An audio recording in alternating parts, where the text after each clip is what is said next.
Chapter 15.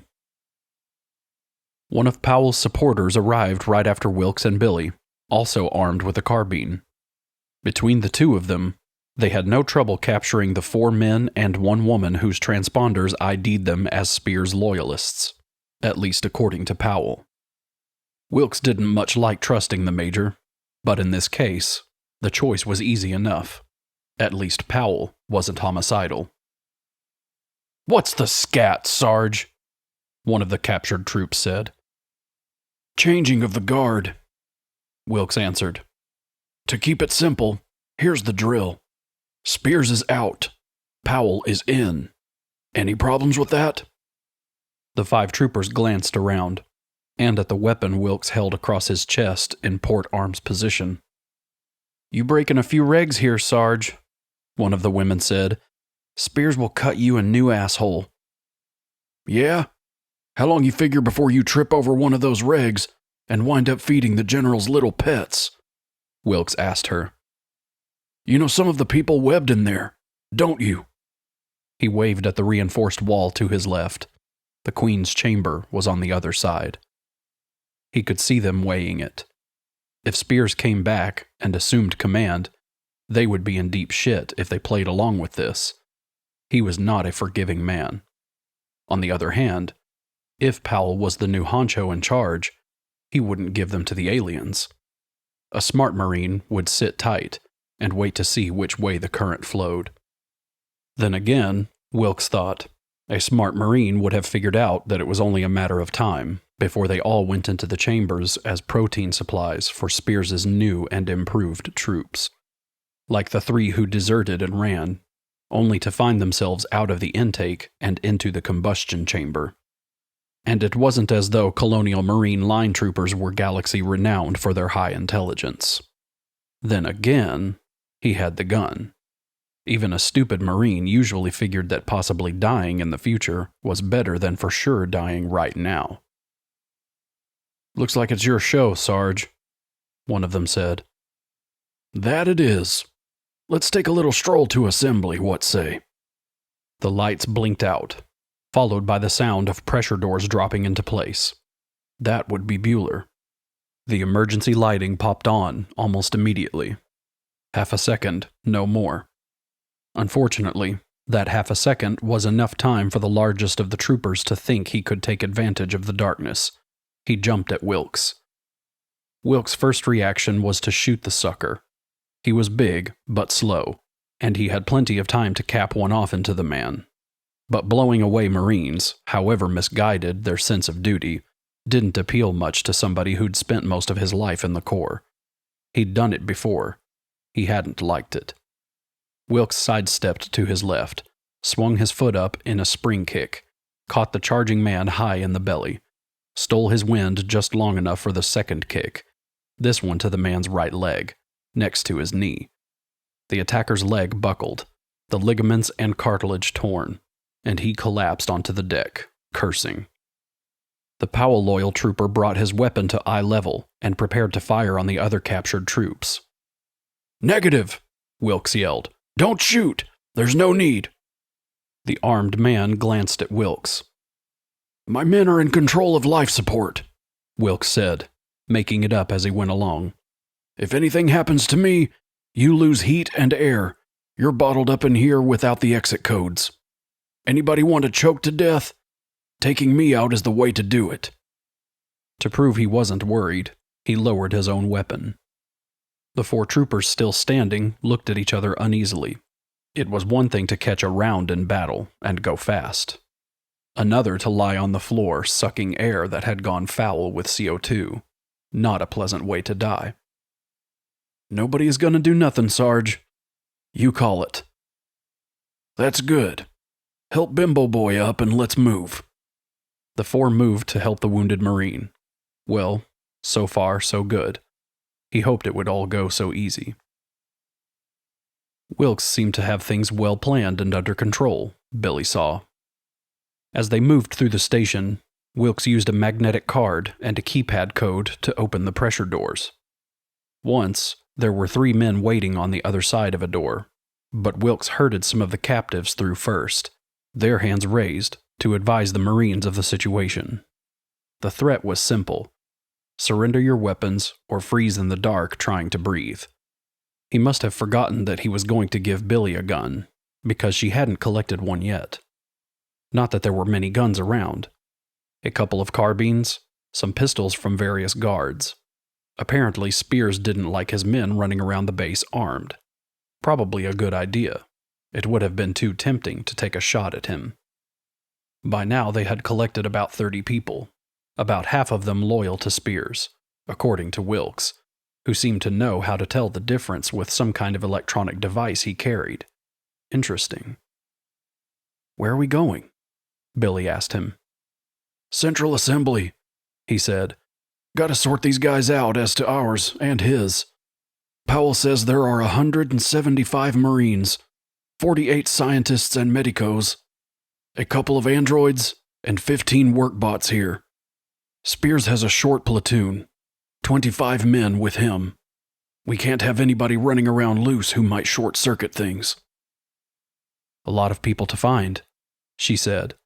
"Couple hundred, and then some." "Used to be more. Powell says there were almost 500 Marines assigned to this base. Want to guess where the other half of them went?" Billie swallowed, her throat suddenly dry. "Between them and the colonists, Spears has given the aliens more than 400 people. God. More like the devil, I'd say, if I were inclined to believe in such things, kid." Billie blinked and thought about somebody who would give that many of his fellow humans up to such a horrible death. He had to be crazy. "Yeah, he's that," Wilks said. She hadn't realized she'd spoken it aloud. "But don't worry about it. We're going to shut it down. Powell says the medicos on his side know how to put the corralled aliens down fast. We can shut them off like lights." He snapped his fingers. "That quick. Soon as we get Spears' loyalists locked up, we turn this place into an alien graveyard. The air processing plant is a little harder, but we can work something out. Worst comes to worst, we'll just nuke the whole place." One of the captured Marines overheard this. "You can't do that," she said. "The air plant is worth billions. We need the oxy." "Sister, this planetoid is awash. Even if we cook the plant crispy, some of those things may be dug in. They can survive a long time without food, without water, even without air. They could hibernate for years, just waiting for some fool to come along and be dinner. The best we can do is kill all those we can spot and then bail out. On sterile ships, too." "You would let the Earth be overrun by these things and destroy the only means of combating them?" Wilks looked at the woman as if she had grown fangs. "You buy that shit?" he said. "You think Spears is going to drop down and clean up the whole fucking planet with a couple of hundred tame monsters?" "He knows what he's doing," she said. Wilks just shook his head. "Move, sister. You believe that? You're as crazy as he is." Spears had learned over the years that circumstances often dictated events in a way that was beyond human control. Since the magnetic storm had caught them, there was no help for it, save to make the best of the enforced grounding. He'd worked computer scenarios, painted new trooper IDs, and now stood in a makeshift shooting range, provided by an unused corridor with a soak plate at the end as a backstop. It wasn't state-of-the-art. No holographic attackers who would crumple and fall realistically when hit by computer-tuned and augmented weaponry. Still, it would serve. A trooper stood out of sight through an open doorway 10 meters down the corridor from where Spears was. With his pistol holstered, Spears called out, "Throw!" and went for his weapon. The human trooper tossed an industrial-sized food can into the corridor, so it entered at eye level and climbed in a lazy arc toward the high ceiling. The can was bright red plastic, as big as a small wastebasket, and it rose in the reduced gravity of the corridor. Micromanagement of G was possible if you had a good programmer working the generators, and plenty of time on his hands to route the flux lines. Spears fired.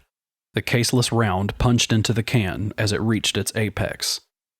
In the lowered gravity, the impact of the starfish round as it expanded and tripled in caliber size was enough to knock the can noticeably away from the general. He punched the can twice more as it tumbled away and downward. The faint odor of canned fruit reached him as syrup and fruit cocktails spewed from the holes in the plastic. The booms of the pistol filled the corridors, but Spears's hearing was protected by the in-canal wolf ears, electronic suppressors that allowed normal sounds in, but stopped anything over 80 decibels. "Good shooting, sir," the unseen Marine said. Spears chuckled. Cat shit. A half-blinded soldier should be able to hit a target that big at this range. "Use the smaller one next time. Ready? Throw!" More booms lapped against the walls as his shots found the next target. A head-sized can of yellow plastic. Spam, it looked like. Now that wasn't bad shooting. In the main assembly area, Powell came to join Wilks and Billie and the others. "Major? We've got all of Spears's men here except for those he's got with him," Powell said. "You've lost it, Major," a top kick said. "The general will wipe the floor up with you and your mutineers when he gets back." "Maybe, Top, but I'll risk that. I'm going to give you all a choice," he said. "Those of you who wish to remain loyal to General Spears and his demented vision, move over to the left there. Those of you who will obey my orders until we can contact SecCom and get an official review of the situation, assemble on the right, by the aft wall." The docks and ship bays were much larger, but this room was the biggest space normally used for general assemblies.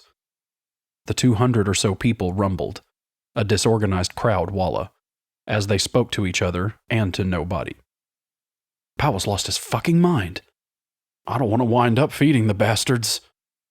What's the legal scat here, Sarge?" "We're fucked either way." "Ah, hell, I'll go with the Major." Wilks watched as the men, women, and androids chose sides. The bots didn't count. They weren't AI grade. The androids had no choice, really.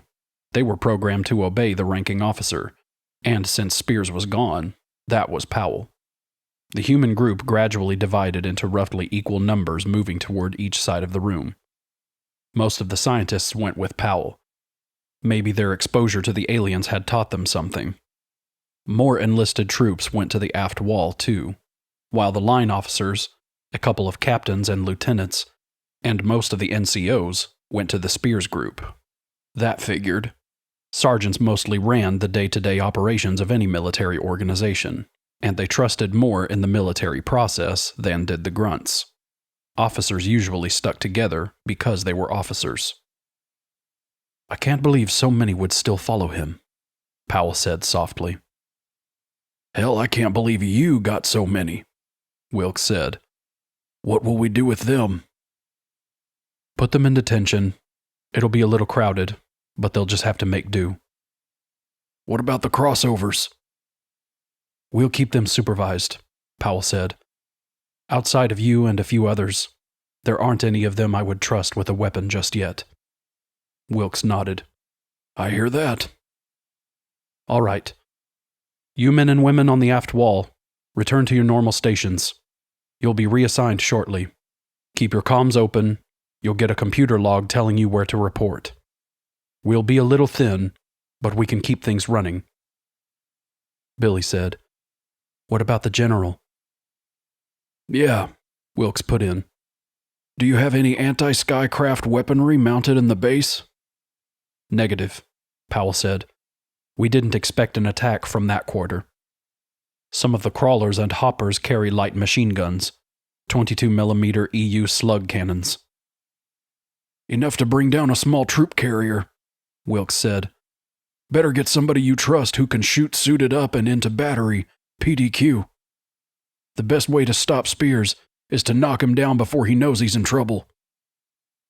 "I would prefer to capture him," Powell said. "With all due respect, Major, as long as Spears is alive, he's dangerous.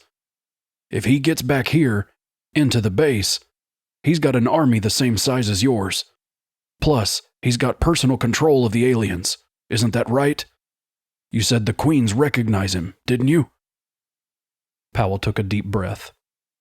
That's correct. I don't like taking out Marines.